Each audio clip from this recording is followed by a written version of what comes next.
Hey there. Thanks for joining today. I hope you're having a good day.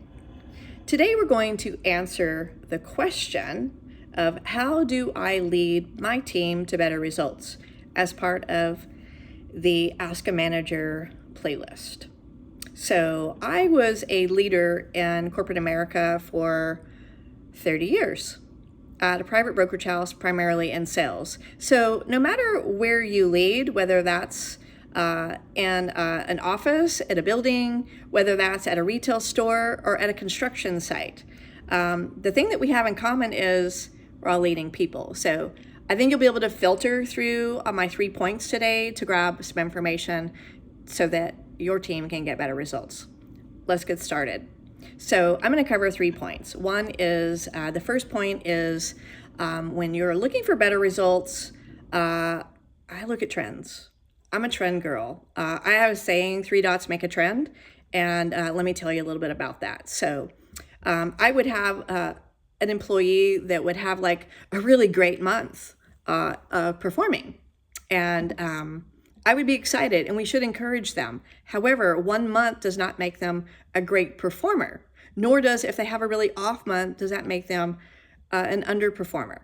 So what I suggest is take a step back, and if you have time, is to allow there to be some behavior changes that demonstrate consistency. So 1 month to the next month, your dots should have a line that's going up if their behaviors and their consistency and what they're doing is really effective. You'll be able to see that in 3 months in a row, you'll have a line that's going upward, versus you might have a line that's going downward or one that's jig-jag, and you know that you need some help with consistency and day-to-day performance with the key performance indicators. So 3 dots make a trend. Give it a try to have better results. Secondly is dealing with our mid-pack performers. And when I say mid-pack, those are people who are not your rock star at the top of the chart, or those are not your underperformers. Those are people that may not quite ever be a rock star and have, hitting it out of the park with a home run. And I'm just telling you that those people are very valuable. They contribute highly along with your rock stars to equal success.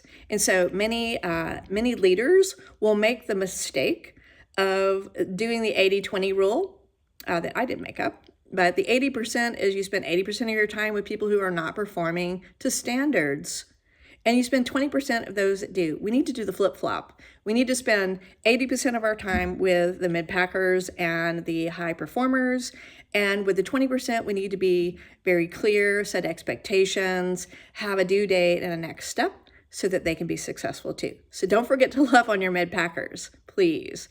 And lastly, it's your demeanor matters. So when I was in corporate America, I had a mantra that I truly appreciated delivering, which was be genuine and care. So how you communicate is so important to be clear. It says you care. So if you're afraid to tell somebody they're not quite meeting the standard, it's not going to help them in the long run.